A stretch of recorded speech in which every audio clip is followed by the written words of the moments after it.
The alarm screamed through Kepler Station like a dying animal. Maria Cortez dropped her coffee mug and ran toward the command center before the mug even hit the floor. She had seen war before. She knew that sound. The research station shuddered as something massive emerged from slipspace above them, through the viewport. She watched ships appear, ships so large they blocked out the stars behind them. Vrexian Empire vessels. "The Station A," I announced in its calm, infuriating voice, requesting immediate communication. "Requesting my ass," Maria muttered, already pulling her security armor from the locker. Her hands moved on autopilot. Muscle memory from 20 years as a Marine taking over. The comm screen flickered to life without anyone accepting the call. Rude, but effective. A face appeared, reptilian and cold, with 4 eyes that gleamed like polished obsidian. "I am Commander Zarthok of the Vrexian Third Fleet," the alien said, his translator giving his voice a metallic edge. "You will surrender all quantum research data immediately. You have 10 minutes to comply." "Yeah, about that," Station Director Wang started to say, but Maria cut him off. "Director, respectfully, shut up," she said, stepping into frame. "Commander Zarthok. This is Gunnery Sergeant Maria Cortez, Station Security. We're a civilian research facility. We don't have military data." All 4 of Zarthok's eyes focused on her like targeting lasers. "Your protests are irrelevant. Surrender the data, or we will take it." 9 minutes remaining. The screen went black. "Get everyone to the evacuation shuttles," Maria ordered. "Now." The station erupted into chaos. Scientists and technicians ran through corridors, grabbing whatever they could carry. Maria moved against the flow. Heading deeper into the station toward the main research lab, she found Dr. Yuki Chun in the quantum physics lab, desperately trying to wipe data from the servers. The scientist was 8 months pregnant, moving slowly, and her 6-year-old daughter Emma clung to her leg. "Dr. Chun, you need to evacuate," Maria said. "I can't let them have this research," Yuki said, her fingers flying across the keyboard. "If the Vrexians get this FTL technology," an explosion rocked the station. The lights flickered and died, replaced by emergency red lighting that made everything look like it was covered in blood. "The shuttles!" Someone screamed over the comm. "They destroyed the evacuation shuttles." Maria's jaw clenched. No escape, no rescue coming for at least 8 days. They were trapped. "Emma, sweetheart, come here," Maria said gently, kneeling down to the little girl's level. The child had wide brown eyes and clutched a stuffed rabbit named Hop Hop. "Are the bad aliens going to hurt us?" Emma whispered. Maria looked at her, at this tiny human who should be worrying about homework and cartoons. Not alien invasions. Something old and fierce woke up in her chest. Something that had earned her the call sign, Honey Badger, back during the Titan Rebellion. "Not if I have anything to say about it," Maria said. The station shuddered again. Closer this time. Boarding pods slamming into the hull like metallic ticks burrowing into skin. "Dr. Chun, how long to wipe the servers?" 20 minutes, maybe 30. "You don't have 30. Can you encrypt it? Lock them out?" Yuki's hands paused. Yes, I can do that. But Maria, they'll torture us for the codes. They'll have to find us first," Maria said, moving to the lab's control panel. Her fingers danced across the interface, activating lockdown protocols that most people didn't even know existed. Heavy blast doors slammed down over the lab entrances. Emergency force fields activated. The central research lab turned into a fortress. "What are you doing?" Yuki asked. "Buying time," Maria said, pulling up the station's defense grid. Kepler wasn't a military installation, but she'd made some modifications over the past year. Modifications that Director Wang hadn't exactly approved, but also hadn't specifically forbidden through the security cameras. She watched Rexian soldiers move through the station, They were fast, professional, rounding up the human staff with brutal efficiency. "They're taking prisoners," Yuki said. "Watching the same feed. Good. Means they want information. Not corpses. Gives us leverage." A massive explosion tore through the north corridor. The Vrexians weren't bothering with doors anymore. Emma started crying quietly. Burying her face in Hop-Hop's worn fur, Maria knelt beside her again. "Emma, I need you to be brave. Can you do that for me?" The little girl nodded, tears streaming down her face. "I need you to help your mom. Whatever she tells you to do, you do it fast and quiet. Can you do that?" Another nod. "Good girl," Maria said, and meant it. The kid had steel in her spine. You could see it. The lab's main door shuddered as something heavy slammed into it from the outside. Once, twice, 3 times Maria moved to her weapons locker. Inside was her old powered armor. The same suit she'd worn on Titan when she held Firebase, Delta for 72 hours against an army. The armor was scarred, dented, repaired so many times it was more patches than original metal, but it still worked. "Dr. Chun, you and Emma get behind those server racks," Maria ordered. Sealing herself into the armor, the suit hummed to life, systems booting up. Heads-up display flickering on the door shuddered again.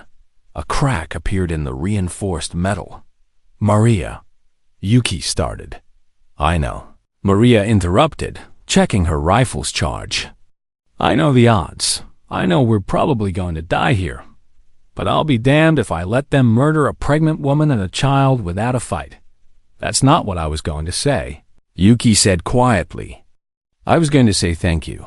Maria looked at her. At this brilliant scientist who should be safe in some university somewhere. At the little girl who should be playing with friends. At the research that could change humanity's future. She thought about all the times in her career when someone had asked her why she fought, why she didn't just take the easy path. Accept the surrender. Walk away from the impossible odds. The answer was simple. Really, some things were worth dying for. "Don't thank me yet." "Doc," Maria said, taking position in front of them as the door began to buckle. "This is gonna get loud." The door exploded inward in a shower of sparks, and twisted metal Vrexian soldiers poured through the gap. Weapons raised. Alien voices shouting commands in their harsh language. Maria opened fire. The battle for Kepler Station had begun. 1 human soldier against an empire. And the Vrexians were about to learn why you never, ever corner a honey badger. The first Vrexian through the door took 3 rounds to the chest before his brain registered. He'd been shot. Maria didn't give him time to fall. She was already moving, using the server banks as cover, while her armor's targeting system painted threats in red 6 hostiles. No. 7. Weapons hot. Close quarters. This was going to be messy. She ducked behind a quantum computer array as plasma bolts scorched the air where her head had been. The smell of ozone and burnt metal filled the lab. Behind her, she heard Emma whimper and Yuki's soothing voice trying to keep her daughter calm. "Focus. 1 target at a time." Maria popped up and fired in a 3-round burst. The second Vrexian went down. She rolled left as return fire chewed up her previous position. Came up firing again. 3rd hostile down. The remaining 4 Vrexians adapted fast, too fast. They split into pairs. Flanking maneuvers. Professional military tactics. These weren't regular soldiers. These were special operations. Great. Just great. Human. One of them shouted in heavily accented standard. "Surrender, and you will live." "Yeah, I've heard that one before," Maria muttered. Triggering the station's gravity controls. The lab's artificial gravity cut out for 3 seconds, just long enough for the Vrexians to float helplessly. Then it slammed. Back on at double strength. 2 of the aliens hit the floor hard. Maria put rounds in both before they could recover. The last 2 retreated through the shattered door. Dragging their dead and wounded with them, silence fell over the lab. broken only by the sound of Maria's breathing inside her helmet and Emma's quiet crying. "Everyone okay?" Maria called out. "We're fine," Yuki answered. Her voice shaky but controlled. Maria checked her armor's damage report. One actuator damaged. Shields at 60%. Ammunition at 75%. Not great. But she'd worked with worse through the helmet's audio pickups. She heard Rexian voices in the corridor outside, arguing. From the sound of it, one voice kept repeating a phrase that her translator struggled with. Something like, "Death Machine" or "Murder Beast." Good. Let them be scared. She pulled up the station's camera feeds. Rexian soldiers controlled 90% of Kepler Station now. All the human staff were rounded up in the cafeteria, guarded by heavily armed aliens, all except 3 souls in the central research lab. Crackled. Sergeant Cortez. Director Wang's voice. "They want to talk to you. Put them through." Commander Zarthok's four-eyed face appeared on her HUD. He looked angry. All 4 eyes narrowed to slits. "You have killed 7 of my soldiers," he said. "Self-defense," Maria replied. "You shot first. Do not play semantic games with me. Human, you are surrounded. You have no escape. Surrender now, and I will spare the woman and child." "Counterproposal," Maria said, checking her weapon systems. "You let everyone go. Leave the system. And I don't blow this entire section of the station with everyone in it." Zarthok's eyes widened slightly. Surprise. Maybe, or was it respect? "You are bluffing. Try me." The connection cut. Maria allowed herself a small smile. She was absolutely bluffing. She'd never risk Emma and Yuki, but Zarthok didn't know that hours passed. The Vrexians tried 3 more assaults, each one more cautious than the last.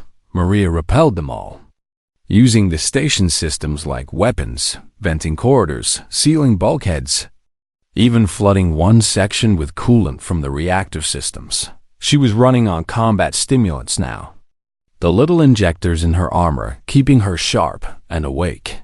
She'd pay for it later with a crushing headache and shakes. But later didn't matter if there was no later. "Maria." Yuki's voice was tight with pain. Maria turned. The scientist was leaning against a server rack, one hand pressed to her lower abdomen, her face pale and sweating. "Oh no," Maria breathed. No, not now. My water broke," Yuki said, trying to smile. "I think the stress. The baby's coming." Emma looked up at her mother with wide, terrified eyes.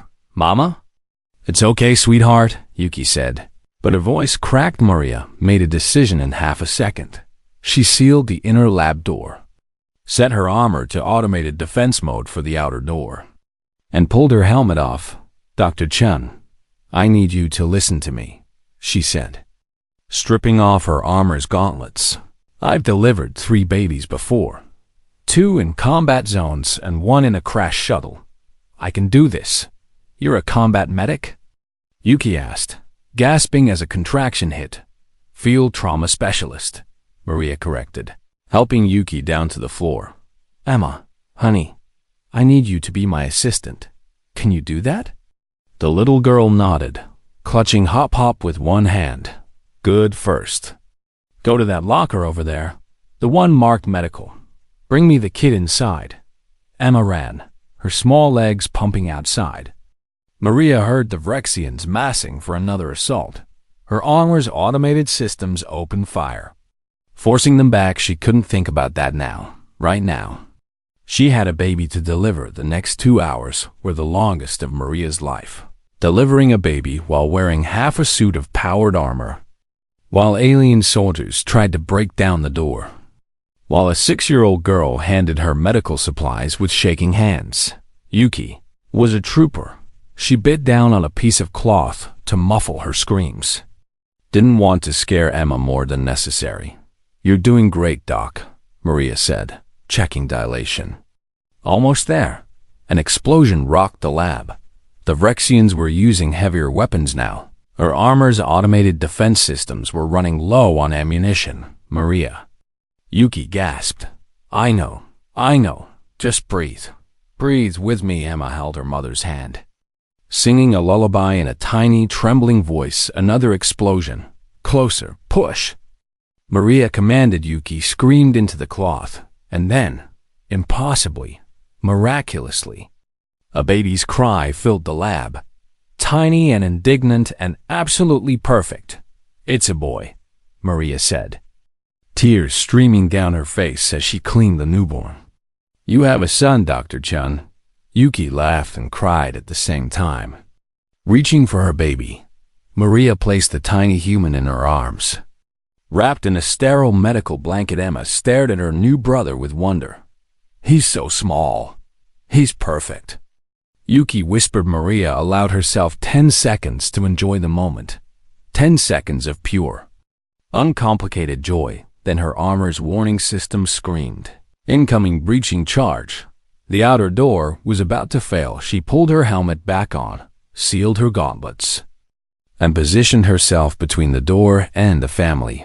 Ammunition counter read 15%. She pulled up the station's communication array and broadcast on all frequencies. Human and Vrexian alike. This is Gunnery Sergeant Maria Cortez at Kepler Research Station. We have civilians. We have a newborn baby. Any human vessel in range. We need immediate assistance. She paused. Looking at Zarthok's face on her HUD, he was listening. She knew it. Commander, you want this data?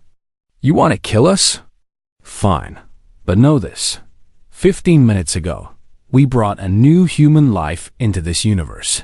His name is James Chan, and he's 2 kilos of screaming, perfect humanity. You want to murder a newborn? You want that on your conscience?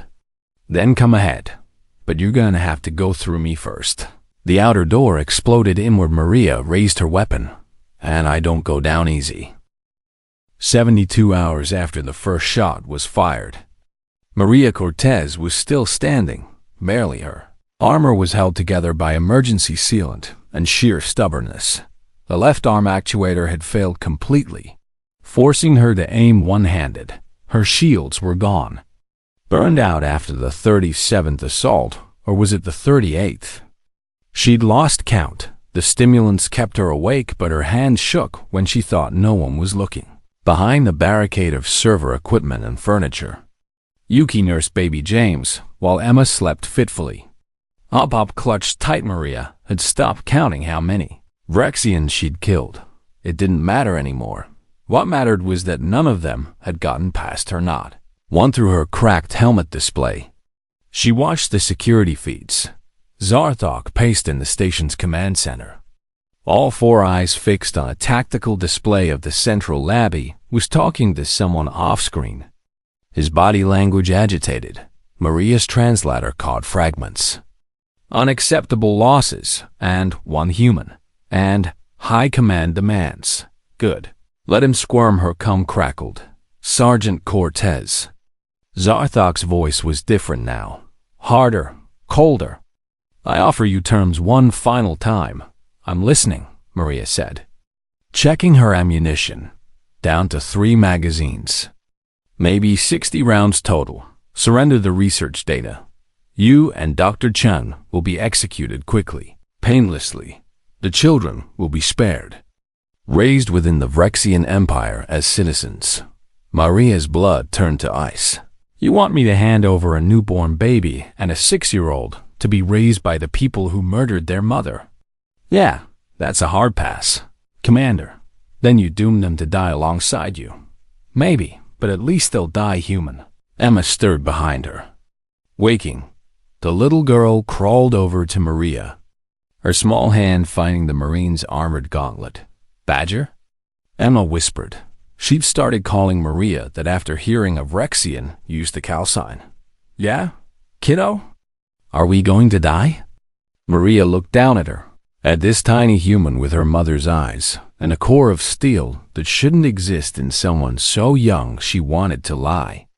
To comfort, to promise everything would be okay. But Emma deserved the truth. I don't know, Maria said quietly. Maybe, probably, but I promise you this, if we go down, We go down fighting. We don't give up. We don't surrender. We show them what humans are made of.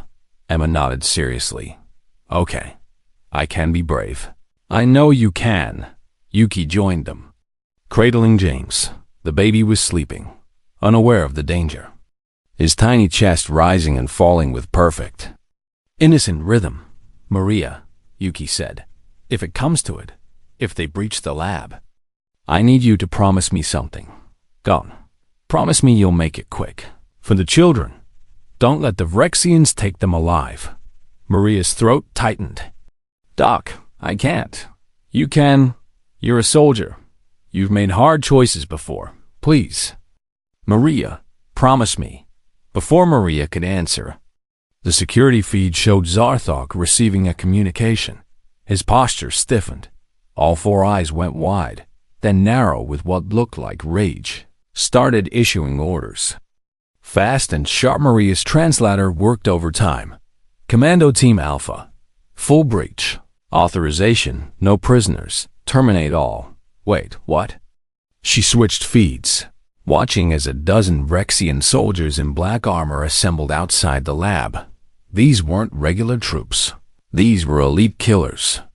The kind you sent when you wanted something dead and didn't care about. Collateral damages. Thok's voice came over the station-wide comm, cold and final. Commando team, your orders are clear. Breach the central lab. Kill the woman. Kill the researcher. Kill the children. Leave no witnesses. I will report to High Command that they died in the initial assault. No evidence. No complications. Maria felt something break inside her. Not despair, not fear. Rage, pure, white-hot, incandescent rage. How dare this alien bastard order the murder of children, of a newborn baby. She opened a channel, broadcasting on all frequencies, her voice shaking with fury. Commander Zartok, you want the children? You want baby James, who's 3 days old and has never hurt anyone? You want Emma, who still sleeps with a stuffed rabbit? You want to murder them in cold blood? She paused, letting the silence stretch. Then, in a voice that promised violence and death and everything humans were capable of when pushed too far. Start with me. Emma looked up at her. Badger? Emma, take your mom and James to the back corner, behind those big computers. Stay down. Stay quiet. But, now. Maria barked, then softer. Please, honey. Do this for me. The little girl nodded and helped her mother move. Her face set in lines too serious for a 6-year-old. Maria stood alone before the barricade, her battered armor humming its failing systems, her weapon loaded with her last 3 magazines. The tactical display showed the commandos moving into position. Professional, coordinated, deadly. She thought about her life. 20 years in the Marines. Combat on 6 different worlds. Medals she never bothered to collect. Commendations she never read. She thought about the Titan Rebellion. About holding Firebase Delta for 72 hours when Command said it was impossible. She thought about why they called her Honey Badger. Not because she was vicious or crazy, but because honey badgers don't know when to quit. They fight until they win or until they die. And they don't particularly care which. The lab's outer door began to glow red as the commandos applied cutting torches. 30 seconds. Maybe 40. Maria closed her eyes for one moment. Just one. Then she opened them and said quietly, to no one and everyone, okay, you alien bastards, you want a war? You want to see what humans do when you threaten our young? Let me show you. She triggered every trap she'd set over the past 3 days. The lab filled with smoke and fire, and the screening of breached metal. The door fell. Inward Vrexian commandos poured through the gap like a black. Maria met them head-on, firing, screaming, her voice raw with defiance. Is this what the mighty Vrexian Empire does? Murder babies? Come on then. Come on. Start with me. Start with me. The first commando fell. The second. The third, but there were too many. Always two Manya plasma bolt grazed her side. Pain exploded through her ribs, her armor's medical system injected her with enough painkillers to kill a normal person. She kept fighting another commando down. Her rifle clicked empty. She drew her sidearm, two more down. Sidearm empty. She drew her combat knife. The commandos hesitated. Maria Cortez stood before them, bleeding, her armor sparking and failing, armed with nothing but a knife and fury. And they hesitated. What's wrong? Maria laughed, the sound half crazy. Scared of one human? The lead commando charged. Maria met him with the knife, using her armor's last power reserves to drive the blade through his neck. Then, something hit her from behind hard. She felt ribs crack, felt her armor finally give up and shut down. She fell to her knees, vision graying through the smoke and chaos. She saw Emma, the little girl, had come out from hiding. She held Maria's dropped sidearm in both hands, the weapon comically oversized in her small grip.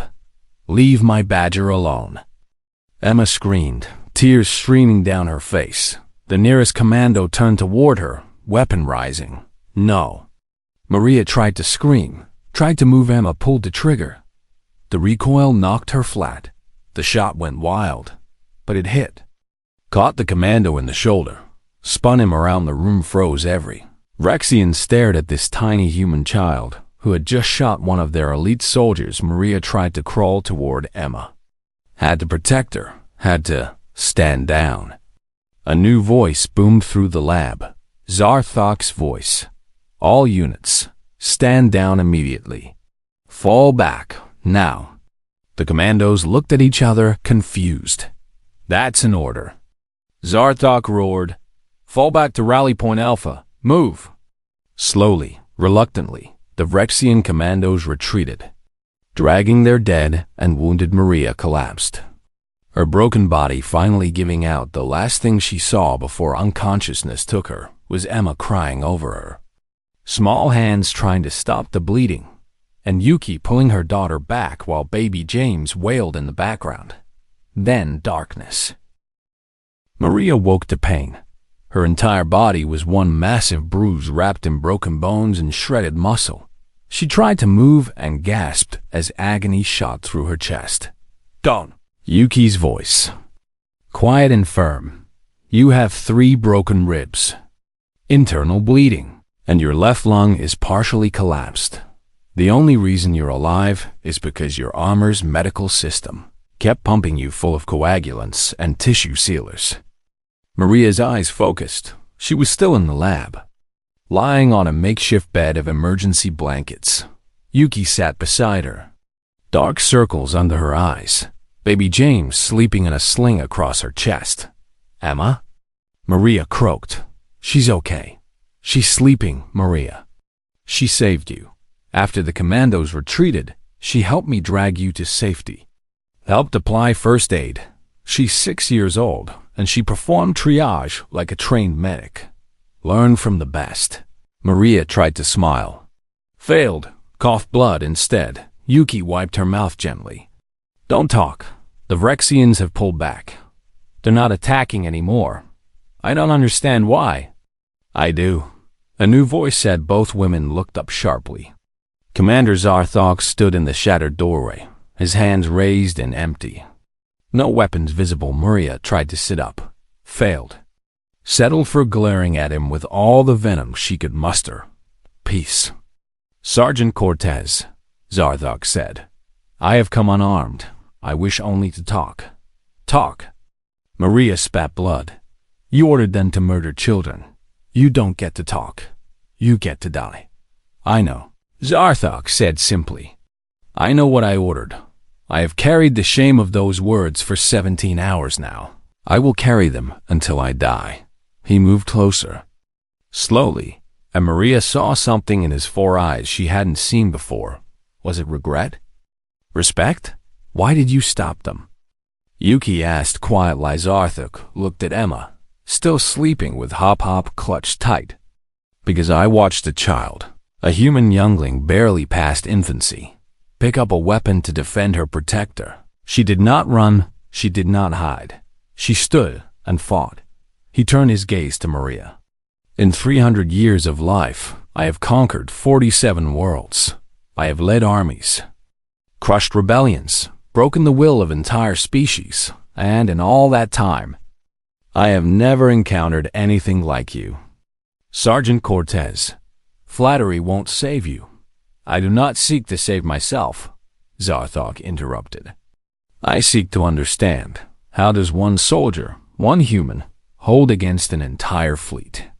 How do you fight when you know you cannot win? How do you inspire a child to courage when all hope is lost? Maria stared at him. You really don't get it, do you?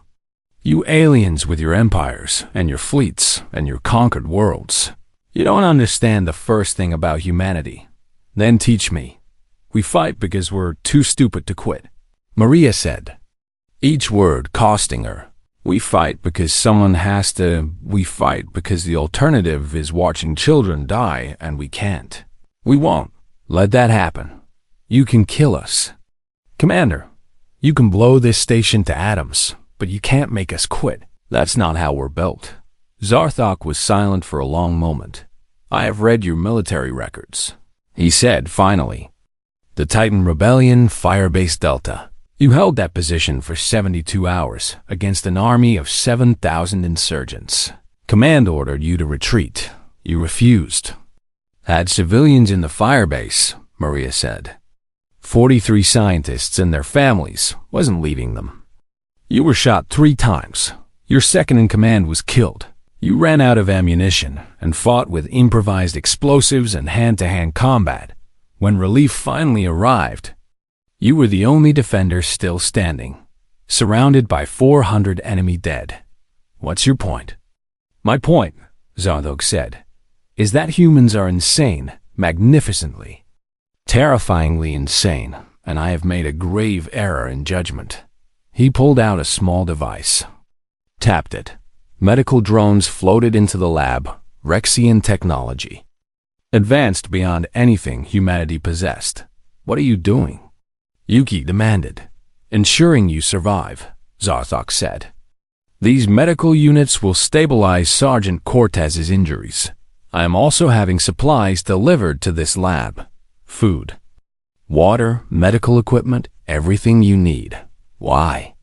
Maria asked. Because I am withdrawing my forces from the station, Zarthok said. Because I am recommending to Rexian High Command that humanity be classified as an apex-level threat species. Because I am proposing diplomatic relations rather than military conquest. Maria laughed, winced at the pain it caused. We scared you that bad? You terrified me, Zarthok said honestly. Not with your weapons or your technology, with your will. If one human can do this, what could a million do? What could a billion? The Vrexian Empire has never lost a war, Sergeant, but we have never fought humans before. After seeing what you are capable of, I am not certain we would win. He moved to the door, paused. I have one question. If you will permit it, ask. When you broadcast that final message, when you told me to start with you, did you believe you would survive? Maria met his four-eyed gaze without flinching. No, I knew I was dead. Knew. I'd been dead since the moment I decided to stand. But dying's easy, Commander. Living with yourself after you run? That's hard. I'd rather die on my feet than live on my knees. That, Zarthok said quietly, is what I needed to understand. That is what makes humans dangerous. Not your technology or your tactics, but your absolute refusal to accept defeat. He turned to leave, then stopped once more. There is a human patrol ship 8 days from this station. I will ensure they receive an updated message with your coordinates. My fleet will be gone in 6 hours. This station is yours again. Commander, Maria called out. Why did you really call them off? The commandos, you could have killed us all, claimed we died in the initial assault. No one would have known. Zarthok has 4 eyes closed, then opened, because when I gave that order to murder children, I saw the faces of my own younglings. I have 3 offspring, Sergeant, and I realized that if our positions were reversed, if some alien fleet threatened them, I would want someone like you standing between them and death. Someone who would not quit, would not surrender, would not fail. He touched his chest in what might have been a salute. You are a worthy enemy. Maria Cortez, I am grateful we will not have to be enemies any longer. Then he was gone. The medical drones went to work on Maria's injuries. The pain began to fade as alien medicine did its work and I woke up. Saw Maria conscious and burst into tears. Badger, you're okay. Hey, kiddo, Maria said gently. Come here. The little girl climbed carefully onto the makeshift bed, snuggling against Maria's uninjured side. I was so scared. I thought you were dead. Takes more than that to kill a honey badger, Maria said, stroking Emma's hair. I shot the bad alien, Emma whispered. I was so scared, but I remembered what you said. We don't give up. You were so brave, Maria told her. Braver than most soldiers I've known. You saved my life, Emma. You know that? Really? Really, when you fired that shot, you showed those commandos that humans don't back down. You showed them that even our children are fighters. You made them afraid. Emma, and fear can stop an army better than bullets. Yuki smiled through her tears. My daughter. The warrior. Our daughter, Maria corrected without thinking. Then paused. I mean, our daughter. Yuki agreed. Squeezing Maria's handbaby, James chose that moment to wake up and wail for food. The sound was loud and demanding and absolutely. Perfectly human Maria looked around the destroyed lab, at the scorch marks and broken equipment. At the family huddled together in the wreckage. They had survived, against all odds. Against an empire, against everything. They had survived. Hey, Doc, Maria said. Yes? Next time you need security for a research station. Maybe pick somewhere quieter? Yuki laughed. Deal. Next time we'll go somewhere boring. Maybe a library station. Nothing ever happens at libraries. Don't jinx it, Maria muttered. But she was smiling outside, through the cracked viewport. They watched the Vrexian fleet power up their drives and slip into the dark between stars. Battle for Kepler Station was over, and humanity had won. 8 days later, the human patrol ship Defiant dropped out of slipspace above Kepler Station like an avenging angel. Captain Rodriguez led a boarding party expecting to find corpses and wreckage instead. They found Maria Cortez sitting in the command center, arm in a sling. Reading a children's book to a 6-year-old girl, Captain, Maria said calmly. You're late. Rodriguez stared at her, at the destroyed station. At the evidence of the battle scattered everywhere. Sergeant Cortez, what the hell happened here? Long story, Maria said. Short version? The Vrexian Empire showed up, demanded our research data. We said no. They attacked, we held them off for a week, they left. You held off the Vrexian fleet? Alone? Not alone, Maria corrected, nodding toward Emma. I had help. The story spread through human space like wildfire. The Battle of Kepler Station, where one Marine and a civilian family stood against an empire and one news. Feeds ran the security footage 24 hours a day. Maria's defiant broadcast became the most watched video in human history. Start with me became a rallying cry. Printed on posters, shouted at sporting events. Whispered by soldiers before battle, Maria hated every second of the attention. 3 weeks after the battle, she stood in the Grand Assembly Hall on Earth, in a dress uniform that felt alien and wrong after so many years. While the Secretary General pinned the Solar Cross to her chest, humanity's highest military honor, for extraordinary heroism beyond the call of duty, the Secretary General read. For defending civilians against overwhelming odds. For refusing to surrender when surrender was the logical choice. For showing the galaxy what humanity stands for. The crowd erupted in applause. Thousands of people on their feet, cheering. Crying Maria stood at attention and tried not to think about how much she wanted to be anywhere else after the ceremony. Reporters swarmed her. Questions shouted from every direction. Sergeant Cortez, how did you find the courage? What were you thinking when you made your final stand? Do you have a message for the Rexian Empire? Maria held up her hand for silence. I have a statement, she said. And then I'm done talking to press forever. The cameras focused on her. What I did at Kepler Station wasn't heroic, Maria said. It was necessary. Dr. Chun and her children needed protection. So I protected them. That's not heroism. That's just being human. We look after each other. We don't abandon our people. And we sure as hell don't give up when things get hard. She paused, choosing her words carefully. The Vrexian Empire learned something about humanity that week. They learned we can't be bullied, we can't be scared into submission, and we will never, ever stop fighting to protect our own. That's not a threat. It's just a fact. We don't want war with anyone. But we're not afraid of it either. Another pause. And to Commander Zarthok, wherever you are, thank you for choosing mercy. Thank you for seeing us as people. Not just enemies. Maybe there's hope for peace after all. She stepped down from the podium and walked away, ignoring the shouted questions. Emma Chan, watching from the audience with her mother and baby brother James, smiled. That's my badger, she said proudly. 6 months passed. Kepler Station was rebuilt. Better than before, with actual military-grade defenses. This time, Maria returned to her job as security chief. Much to Director Wong's relief. I feel safer with you here, he admitted. Don't jinx it. Maria muttered. Life settled into a new normal. Yuki returned to her research, though now she worked on less sensitive projects. Baby James grew fat and happy, completely unaware of how close he'd come to never existing. Emma started school, though her teachers noted she had unusual focus and discipline for a 7-year-old in Emma's 7th birthday.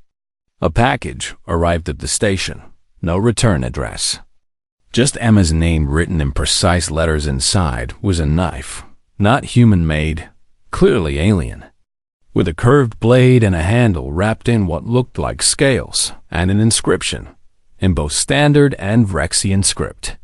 For the small warrior with the great heart, may you never need to fight. May you always know how, from a student of courage. Emma held the knife reverently. It's from him, isn't it? The alien commander. Yeah, Maria said, examining the craftsmanship. It's a Vrexian honor blade.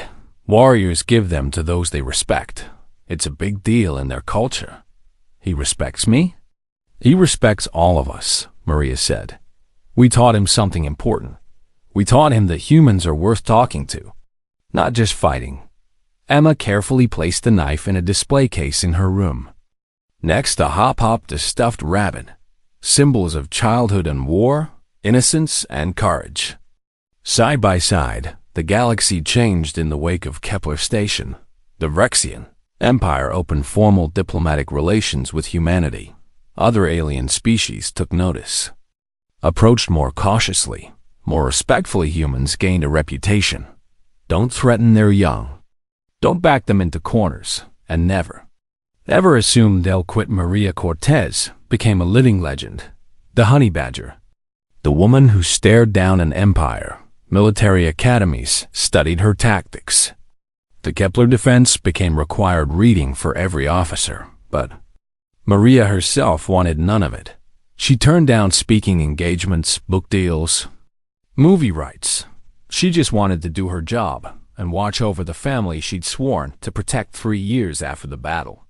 Maria sat in the observation deck of Kepler Station, watching the gas giant below paint the viewport in bands of orange and gold. Mind if I join you? Yuki asked, carrying James. The boy was 3 now, running everywhere, asking endless questions. Free station, Maria said. Smiling, Yuki sat beside her, James immediately climbing into Maria's lap. Ship! Ship! Ship! He demanded, pointing at the viewport. That's not a ship, buddy. Maria said. That's a planet, a really big ball of gas. Big ship. Sure, big ship. They sat in comfortable silence for a while, watching the stars. Do you ever think about that day? Yuki asked quietly. Every day, Maria admitted. Every single day. Any regrets? Maria looked at James, at his perfect small hands and bright, curious eyes. Looked at Emma across the deck, doing homework with fierce concentration. Looked at Yuki. Brilliant and kind and alive. Not a single one, Maria said. Not one damn regret. Why did you do it? Yuki asked. You could have escaped. The maintenance tunnels. You could have gotten away. Maria was quiet for a long moment. You know why honey badgers are called the world's most fearless animal? She said finally. Why? It's not because they're big or strong or particularly deadly. It's because they don't know how to quit. They protect their territory. Their mates, they're young, and they'll fight anything. No matter how big or dangerous, if it threatens what's theirs. She looked at Yuki. You and Emma and James. You're my pack. You're what I protect. It's not about heroism or duty or any of that military nonsense. It's simpler than that. You're mine, and I don't let anyone. Or what's mine? Yuki's eyes filled with tears. We're family. Yeah, Maria said. We are. James squirmed in her lap. Badger. Story. What kind of story? Battle story. Maria laughed. You're 3 years old. You don't need battle stories. Want battle story? James insisted. How about a different story? Maria suggested. How about the story of 3 humans who stood together against impossible odds? How about the story of a scientist, a soldier, and 2 kids who showed an empire what courage looks like? That a good story? James asked. It's the best story. Emma called from across the deck. Because it's true. All right, Maria said, settling back. Once upon a time, there was a research station far from home, and when bad people came to hurt the good people there, a honey badger stood up and said, no. James listened with wide eyes. Yuki leaned against Maria's shoulder. Emma abandoned her homework to join them outside. The stars turned overhead, eternal and cold and beautiful inside. A family sat together, born not of blood but of choice, forged not in peace but in fire, and in the heart of that family, Maria Cortez, soldier, protector, warrior, finally found something she'd been searching for her entire life. Home 20 years later, Emma Chun graduated top of her class from the Human Defense Academy. In her graduation speech, she said, my mother taught me science. My other mother taught me courage. Together, they taught me that humanity's greatest strength isn't our technology or our weapons. It's our refusal to abandon each other. It's our absolute commitment to protecting those who can't protect themselves. And it's our bone-deep certainty that some things are worth fighting for. She paused, looking at the audience, at Maria Cortez sitting in the front row wearing her dress uniform and scowling at the attention. They say honey badgers don't know when to quit. I say that's not a flaw. That's a feature. Because sometimes, the only way to win is to refuse to lose. In the rebuilt command center of Kepler Station, a memorial plaque hung on the wall. Words etched in bronze. In honor of those who stand, in memory of those who fall, in recognition that sometimes one is enough. Below it, in smaller letters, the Battle of Kepler Station, where humanity learned its own strength, and the galaxy learned to respect it. And even smaller, almost hidden, Maria Honey Badger Cortez, who taught us all that courage isn't the absence of fear. It's the refusal to let fear win. Maria Cortez died at age 86. Peacefully in her sleep, in her quarters on Kepler Station, at her funeral. The Vrexian Empire sent a delegation. Commander,